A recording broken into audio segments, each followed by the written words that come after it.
Hi everyone.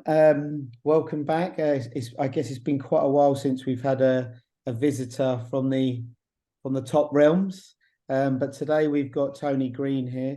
I've seen Tony's work for quite a while since we started Fida, and seen his journey and seen him like shared some of his work, and we've sort of appreciated each other. So it's quite nice to actually catch up with each other and see each other through the virtual space. Um, and I guess tonight is a sort of an insight into a little bit of Tony's playful approach to fashion illustration, and ask him some questions, hopefully, that he'll allow us and give us a little bit of an insight, because it's always handy for illustrators to get an insight of how difficult it is to survive as a fashion illustrator.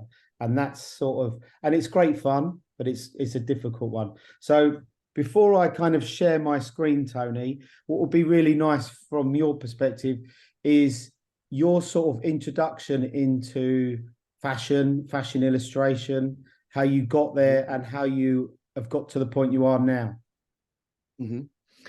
So my journey officially started, I'd say, at St. Martin's, where I did women's wear with Howard Tangi. And I think for me, that was where I always loved fashion illustration. And I know it sounds cheesy, but I remember being younger and I was in the back of all my maths books and everything, there'd be pictures of mermaids. And, I was always sort of obsessed with drawing sort of the feminine figurative, if that makes sense. My fascination started years ago, but then St. Martin's is when it really sort of triggered me that, fashion illustration it sort of made me realize you can build a business on fashion illustration, especially even more so now. When I was at St. Martin's, it was a novelty thing. Do you know what I mean? It was like it was something that was used as a tool in a studio. So after St. Martin's, when I did my collection, I went to Paris and worked with Sonia Riquel, who's a French designer. She was almost like the Vivienne Westwood of France in a way. Do you know what I mean? She was super sort of the first woman designer to do sort of multicolored stripes on sweaters and have it in sort of in the knit and things. So she was just super inspiring in terms of like color. But yeah, I think going back to sort of like I started St. Martin's, went to Sonia Riquel, and that's again where I was like drawing for the collections. And I think there's a lot to be said as well for having to draw fast, like, because I think when you've had to draw fast because you're in a moment where you've got to do it because it's your job, you sort of your brain sort of becomes that way. So from my work, if people have, if you've seen it, it is very, very loose and unfinished. And I think that probably stems from having to draw so fast when I was in Paris, you know what I mean? Yeah. And I think I've always appreciated and loved naive ways of drawing. Like I super, super respect these really sort of digital techie things as well, but it's just not me at the same, but I totally appreciate it as much as what I do. But yeah, I think that sort of love for fashion illustration has always been there since I was younger. It's just an obsession with the figurative, it's like creating that fantasy. I've always wanted to escape through illustration, and I think that led me to fashion, but realized it wasn't actually clothes that I was that interested in. It was more of that image. I wanted to get to the final things quicker. You know what I mean? I didn't really care about how the inside of a jacket was made. I just liked how to draw it. Do you know what I mean? So, because I guess for me I did illustration at Kingston, and it was graphics and illustration, and I didn't really know about fashion illustration. I didn't really understand it, but I was fascinated with ID, Dazed, The Face, yeah. and that was sort of my first sort of introduction. And then I guess Head Candy came about with Jason Brooks, Graham Oh God, Ralphway. yeah, All of that kind of was kicking in. yeah, And there was sort of the Head Candy Club yeah, nights and all of, and that was sort of what was happening and then I guess I got more involved into Mm. clubs, doing stuff for nightclubs, and Mhm. then there was sort of what was Mhm. happening in Time Out, and I was Mhm. doing flyers that were, and you know, I guess Jason Brooks kicked off a lot of what was fashion illustration at that point, and Graham Ralphway, and then from there, then I was like, but because I was interested in culture and street, and then there was loads of skateboard magazines Mhm. and things like that. So Yeah. it was kind of that, and I didn't really know much about it, and then started getting jobs for Levi's, and you kind of bumble into it, and it came across because I Yeah. didn't Yeah. I just knew all the fashion students worked the hardest, and they were all stressed out at Yeah. Kingston. I was like, there's no Yeah. way fashion is going to destroy everybody. And I guess St. I Martin's think is probably similar. Yeah, I think for me at St. Martin's, I couldn't understand why everyone was so in competition with each other. Like it's healthy to be in competition, but I just found that there was a slight unhealthiness in this strive to go and work for a designer and be stressed. Like people loved the idea that they were stressed and Yeah, that they was like working till 4 in the morning. Oh, I've been up all night. I'm so stressed when we've got the show and I'm not really been to bed. And I just thought that's kind of gross. Actually, it's not. Have fun. I felt there was a lack of sort of fun and freeness with stuff. Do you yeah, get what I mean? And yeah, yeah. I I think all the fashion designers were always that. I think they love to live on that sort of pulse of maybe last minute inspiration, stress, and yeah, then it kind of comes together.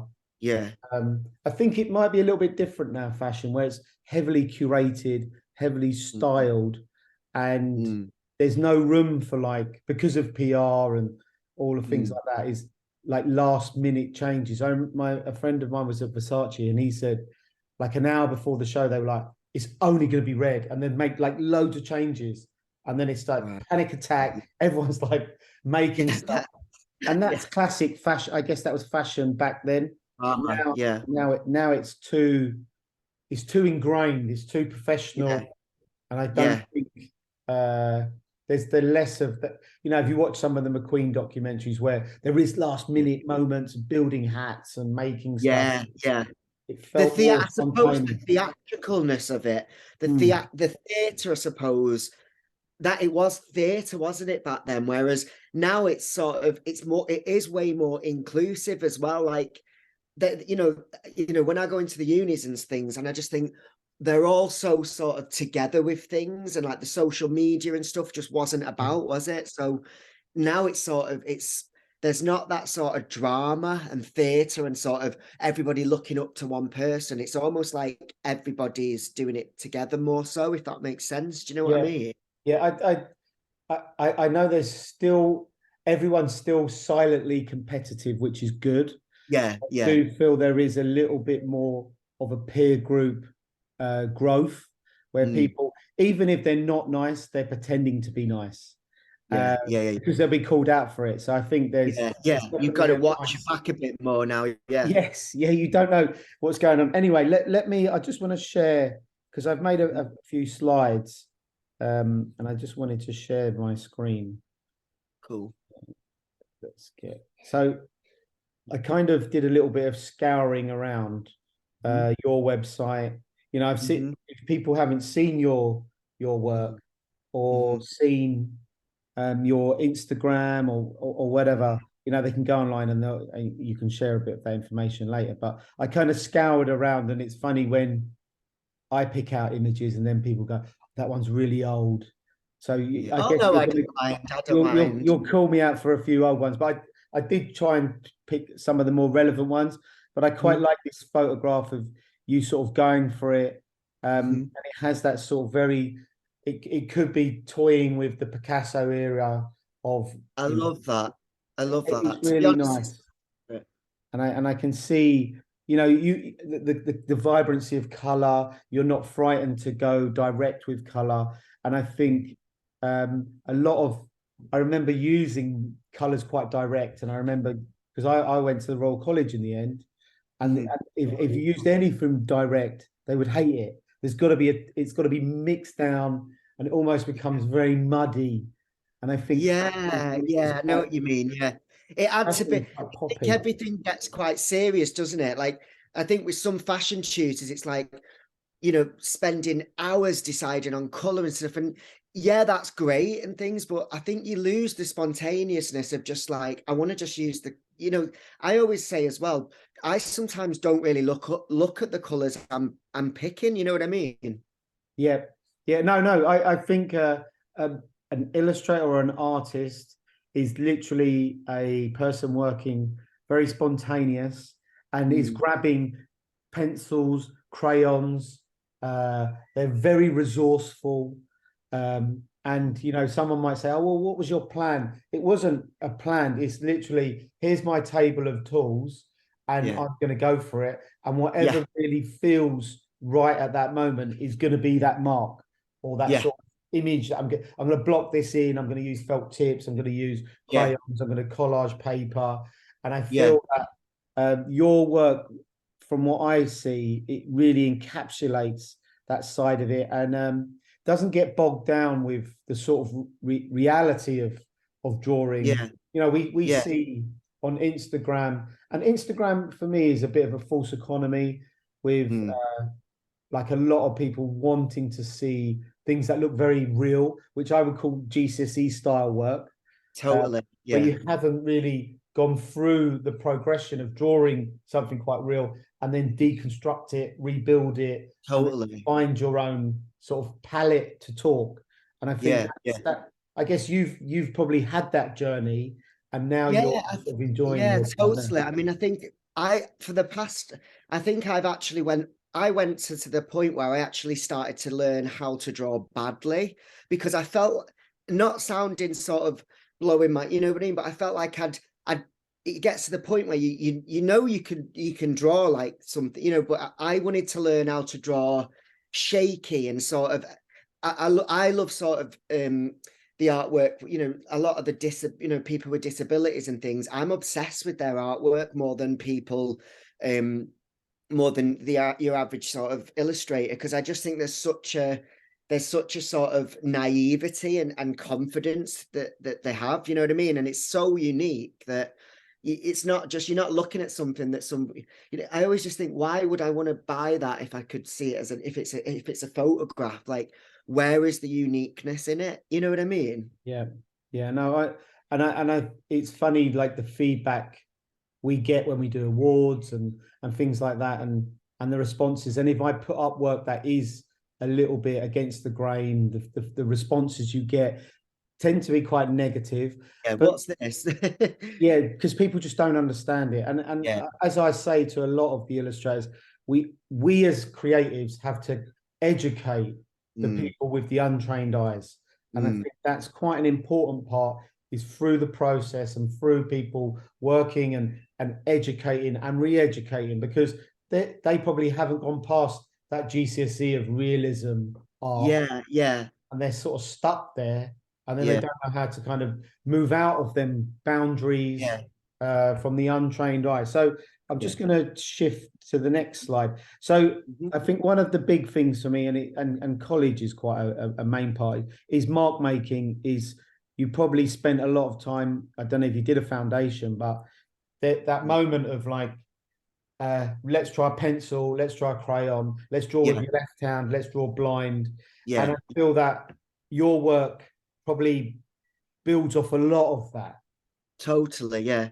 I think like I say, I like I love things being unfinished. I think that's just always what I've enjoyed now. And I like going back and looking at something that is unfinished and thinking, why is that interesting now? Do you know what I mean? Like, you know yourself what it's like when you've overworked something. You just, so I think naturally I always think, I'm just going to stop now, and what it might look unfinished, but why is it unfinished as well? Like, who's to say that's not, you know what I mean? It's like, Yeah, I've always just thought there should be no sort of formula for fashion illustration, because I think it can literally be anything as long as it's got, I suppose you've got, as long as you've got like a romance to it, and you've got you know, it's hard to explain, but I think you can tell when something's fashion illustration and when something isn't, can't you? But it's like, it's interesting to think, but but what is that? Like, what are them ingredients that make it fashion illustration? And then when does it become, I suppose, more fine art? You know what I mean? Yeah. And what tools are your main tools? Are they oil pastels, chalks? Like what do you turn to To be most? honest, I mainly use chalks. It can be a bit of a nightmare with the chalks, but I tend to prefer using them. So I use like, yeah, like the soft pastels and acrylics mixed usually. Um, yeah, it's mainly sort of Because soft I'm pastels just and I'm just acrylics that I thinking work with. from a live drawing point of view, because we're starting to run residencies with London Fashion Week, and Hmm. we're doing them with Fashion Scout and various other places. And Hmm. we had Connie Lim, who you probably know, was drawing live last time, and we've Cool. been doing stuff with LCF, trying to Hmm. get them involved. And Hmm. Sue Dre obviously was drawing live at one of the Oh yeah, events. she's lovely, so yeah. You probably know she was on a massive easel and drawing. Yeah. Um, and I remember her when she was running LCF, and I gave Hmm. a talk to her. And it's just interesting to see your work definitely has it could it could work massive. I Oh, potentially see it massive with big sticks like Matisse drawing. oh, I'd love, yeah. Like I said, I mean, Matisse and Picasso. I mean, I've got Matisse up behind me, but Matisse and Picasso are just my ultimate sort of. I mean, I know it's maybe cliche, but they just totally the ultimate sort of people for me. It's like the idea of doing one thing one day and then something completely different the next. For Yeah, me, as a true artist, you know what I mean? Like, I'm frustrated because I want to, I wish I could sort of to be like that, do one thing one day and think, right, actually, I'm going to go and like paint myself yellow and run down the street tomorrow. Do you know what I mean? It's yeah, like I like the idea of and like you say, scale, like drawing something in a really, really huge scale. I mean, I have worked big before, but I like the idea of doing like figurative things. Yeah, like you say, using like rollers and big sticks, and it's all a bit Picasso-y and a bit yeah. sort of sort of that fine line of what is art and fashion illustration. Do you get what I mean? Yeah, yeah. We're always trying to toy with that, and I feel that like we had Connie Gray, and she was talking about how she sees as fashion illustration as a sort of fine art. It's more of becoming a Yeah. fine art because you're very understanding of draftsmanship, drawing. You've got all of that knowledge of a fine artist, but Mhm. you're almost more avant-garde and a little bit more contemporary, Yeah. where you're not thinking about being more realistic. So Yeah.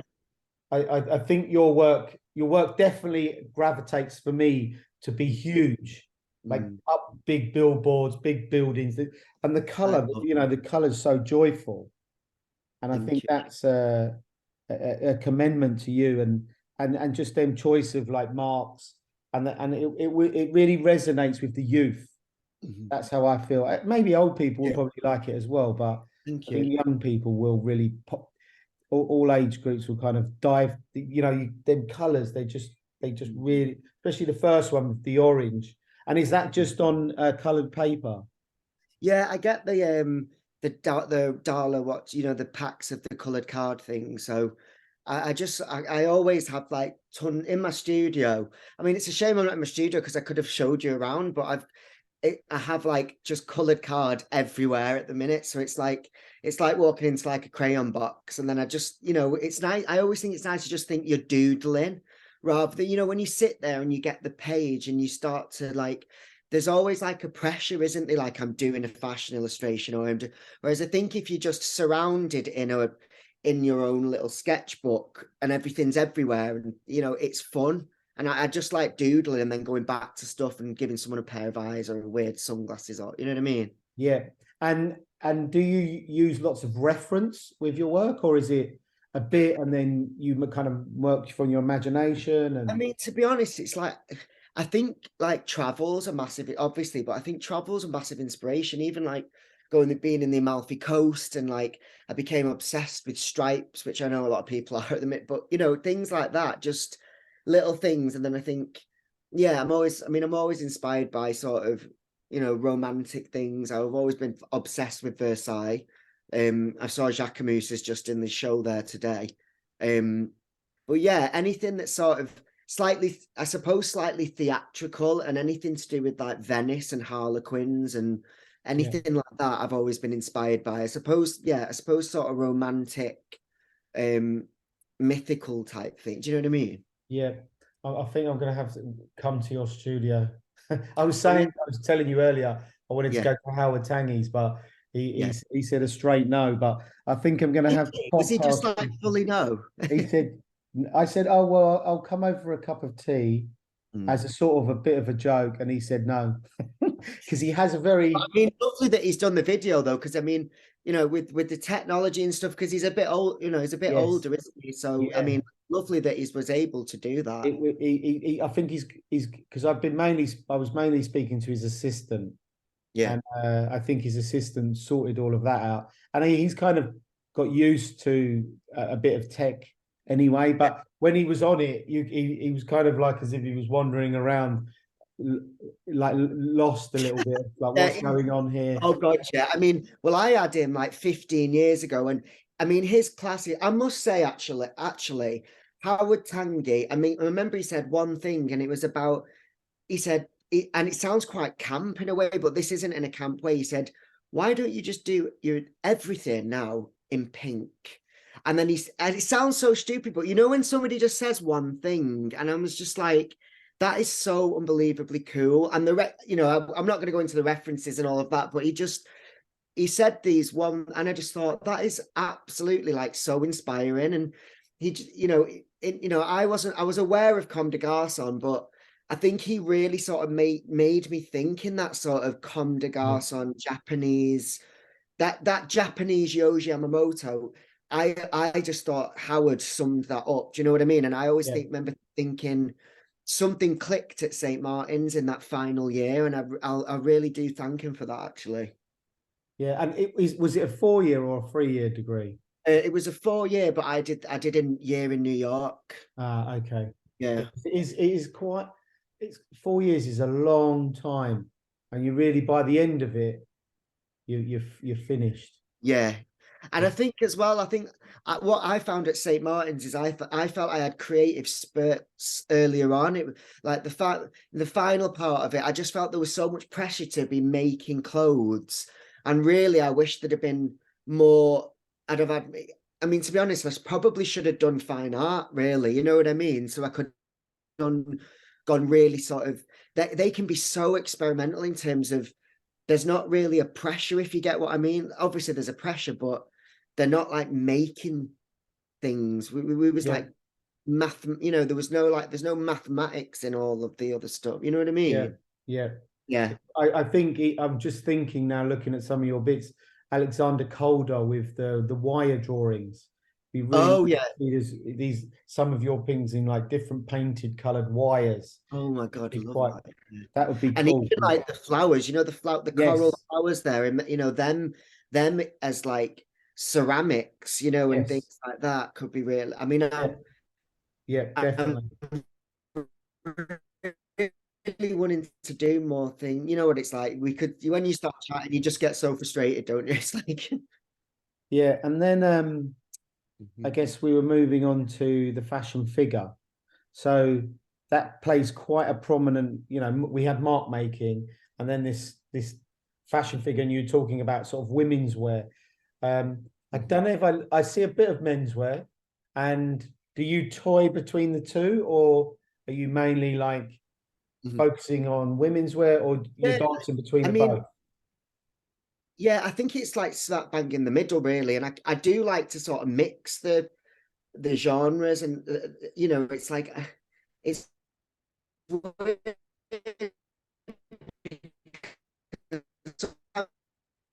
people. Sometimes it's nice when you don't know if it looks male or female. If there's that, like, I think an androgyny type feeling is nice too. It's that the person in the middle, that could be sort of like some sort of like courtier from Versailles in like 16, whatever, and a guy, you know what I mean? So Yeah, it's like, it's nice to think that people can put stories to the people, and they might not be sometimes it's obvious that they're female, really, but why as well? Like, what makes something definitely female when you're drawing something too? You know what I mean?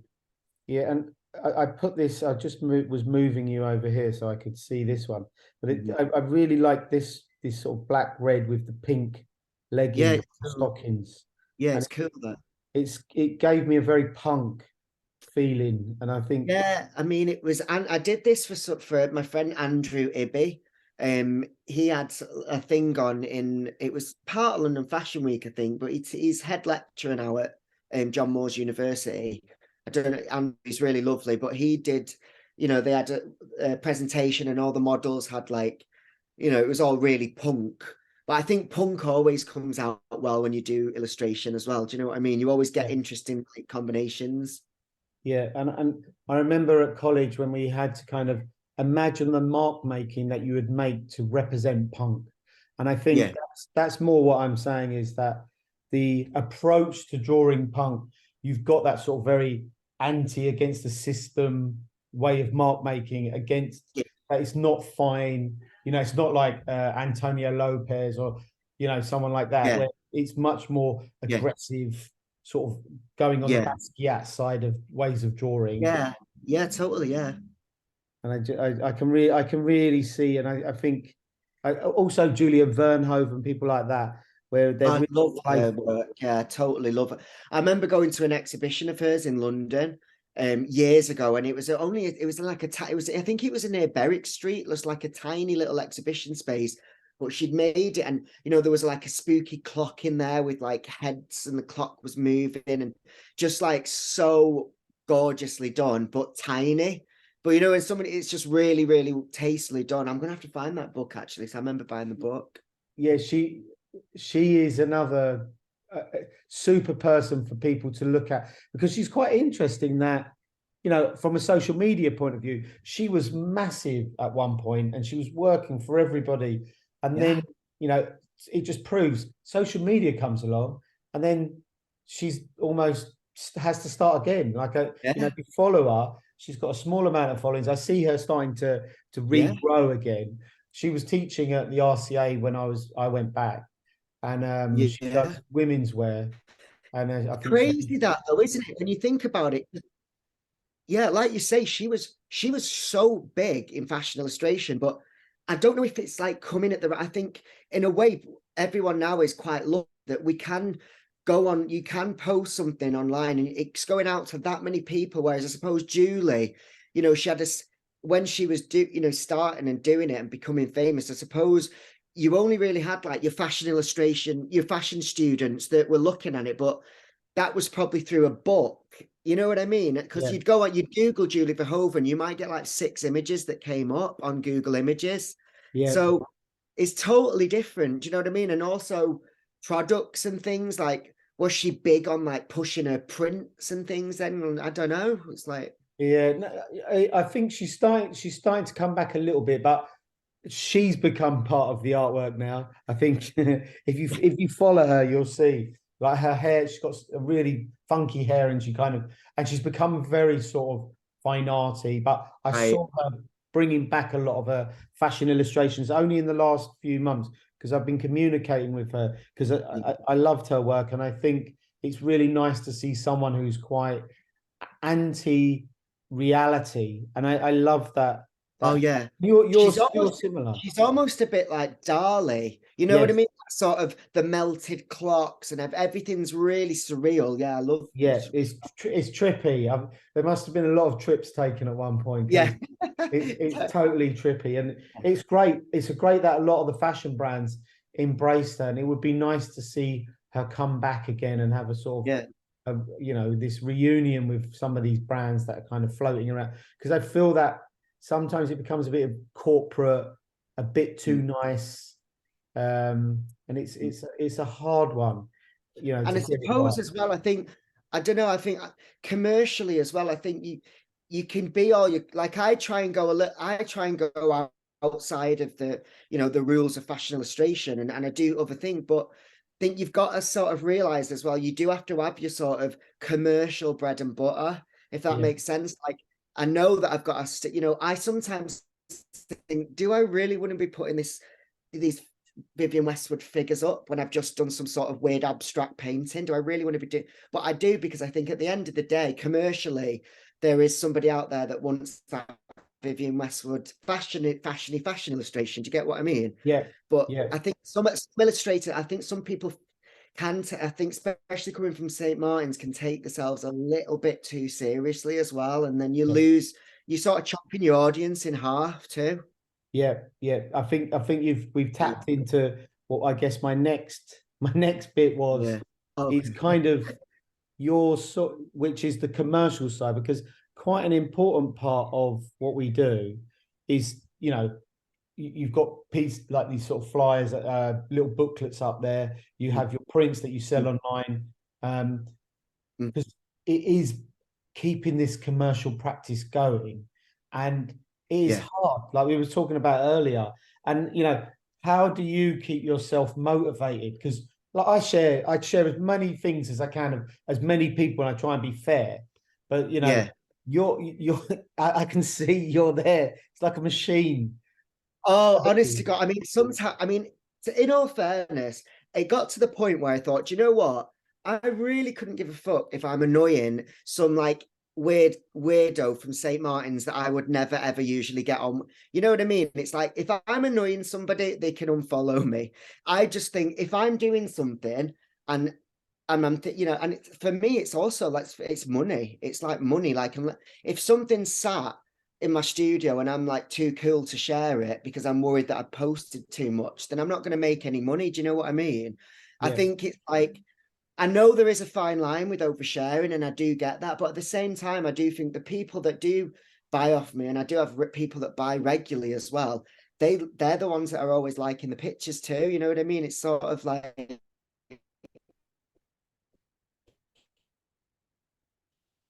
I feel like maybe taking yourself too seriously with social media as well, because and a lot of it, I am sort of driven on sort of, it is an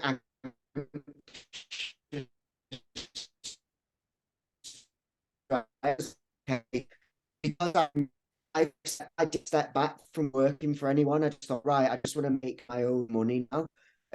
But to do that, I thought I have to also people see it as well, and I can't rely on them just posting one thing and like keep it for 2 weeks and reposting it and write different things. Yeah. Oh, it's back. you back, Tony. Sorry. I Yeah, don't sorry, know I if think it's it my was internet split. or your internet. I'm not sure. I've lost you, but I can see the. Oh, Let me just see. can you see me now? Yeah, I can see you. I don't know what happened. Anyway, Oh, it's kept going. It was sharing, and then God knows. Let me just see if I can reshare. sorry. I don't know if it was my Wi-Fi. We're a bit out in the sticks here, so it's a bit hit and miss.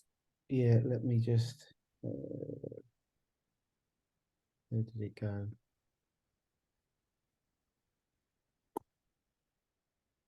But it's good stuff, and it's good for us to hear, because Mm. sometimes I think people are a little bit, I guess, shy, a bit nervous, a bit concerned. Are they sharing too much? Are they being a bit aggressive through sales? Um, But but then it's like, I just think if people like, I mean, I have, since the word go, and I've been doing it. I mean, I've not had to work for somebody now for like 3.5 years, and I put for sale on every single post that I do. I make sure it's aware that, because I think a lot of people on Instagram, a lot of buyers, they like scrolling, but a lot of people just think it's an image, and a lot of people need spoon feeding that you can buy this. This is yeah, something you can buy. yeah. You know what I mean? It's It's good. like, It's good. It's maybe I'm a good. bit full on with it, but It's good to hear that you've managed to keep yourself alive, going, and financially staying stable. And especially in a time that we're in at mm, the moment, where everyone's yeah, struggling financially, uh, yeah, it's commendable, because I know everybody has to think, how do I get people to be interested in my work? How do I get people to buy my work? And mm, you've been doing it for years, and I keep trying to is notify people that the journey isn't easy. The journey's hard, No, and your it's grafting. customers, Constantly grafting. You know, it's like you. It's all them the little things that make that bigger picture, and it's like you've got to keep. I mean, I know it's the most classic, cheesiest saying, but I do think consistency is like the key to success. Like, I'd make sure I have a rhythm and I post all the time. yeah. No, I'm just going to get back to our slides. Yeah, so there was this one. Mhm. Um, yeah, no, I agree. I agree, Tony. And I think, we kind of mentioned it quickly earlier, but it was nice to see, when I go to your site, there's this, you're promoting yourself, you're this, there's the images within frames, you're kind of trying to Mhm. help your buyer Mm. understand what to buy from an idiot-proof dummies level. This is the Yeah, artwork, and this is how it will work. And you're yeah. also styling, you're curating, you're doing all of these Mm. multiple jobs. And I think that's Mm. what the role of a creative is now, is this multifaceted I character.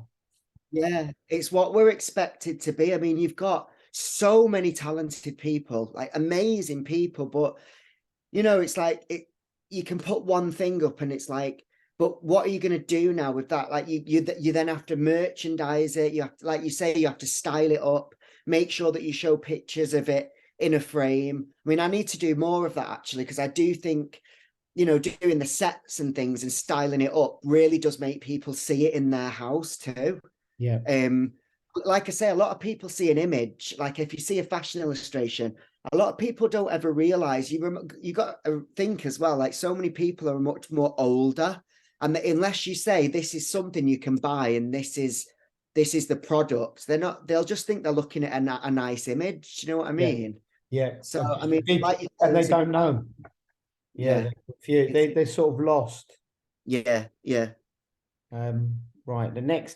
This, I guess this was the other bit which I thought was quite this sort of staying relevant. Like, how do you stay relevant? Like watching films? Do you look back at the past? Are you looking at young magazines? Do you go out and draw from life? Like, what do you Yeah, do? I mean, I do. I mean, like I say, I try and draw a lot from life. I like going, like I say, travel. Um, I went to Paris not long ago and I was doing a lot of drawing there at Versailles. Um, but yeah, like watching films and fashion shows too. I think I follow Fashion Week. And other period things as well. I love sort of anything that's sort of the Westwood thing. When I did the Westwood print, that Vivian Westwood one in the middle what did really well actually, that print. And it, when everything had, when she passed away, I felt it was a nice tribute as well, and I ran it as a print. And you could get it in different, all the different sizes, and it was just a nice concept and things. So I try and sort of pick out what's going on at the minute too.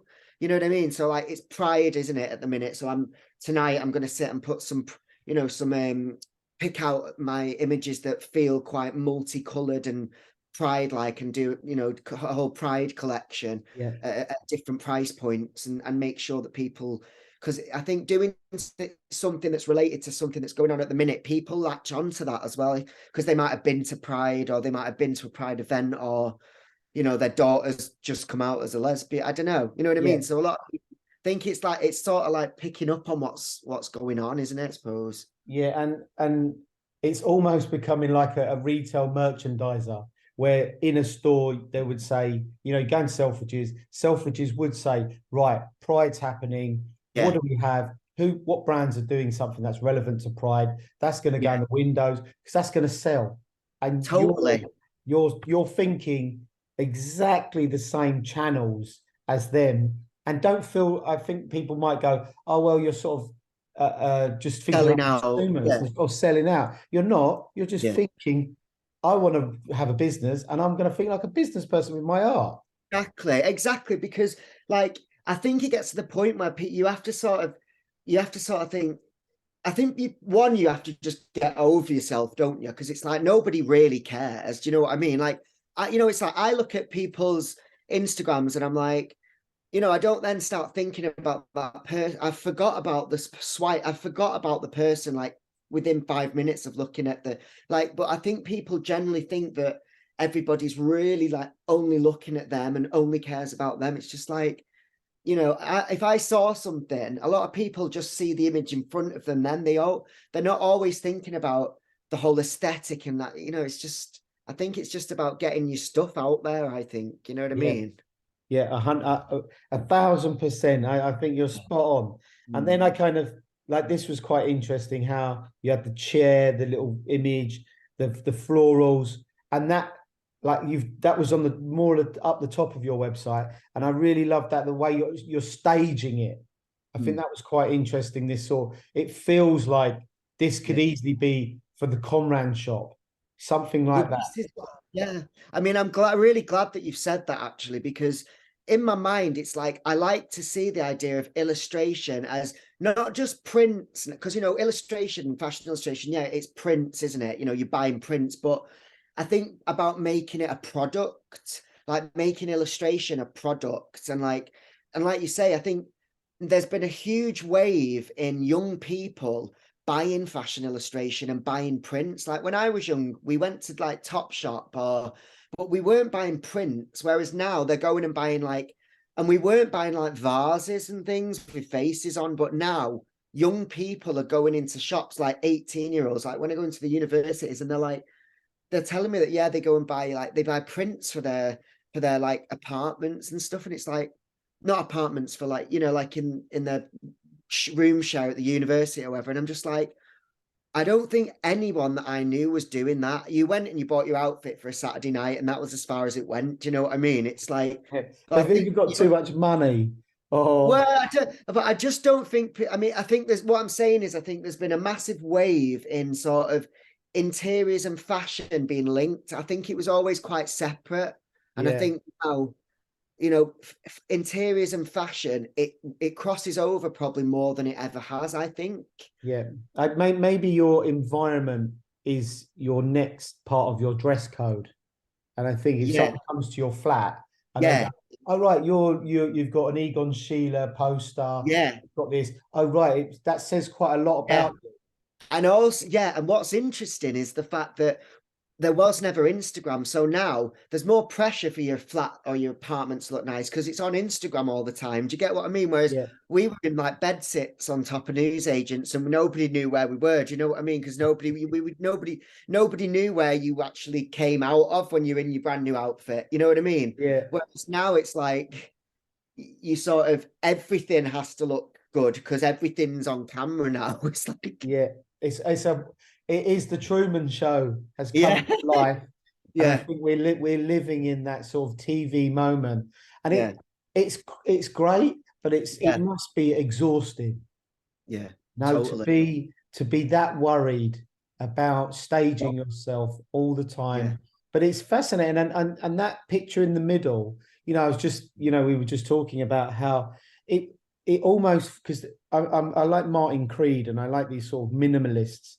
And I'm just thinking about, if you had an exhibition, that could be quite a good setup, even as a whole piece of art. The chair.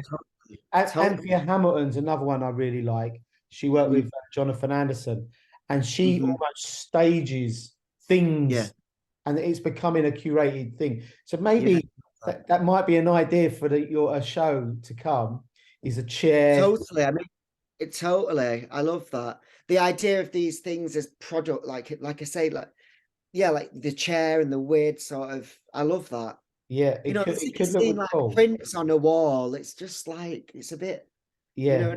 So this whole setup is like a sculpture. There's art, drawings, furniture, and then series of them.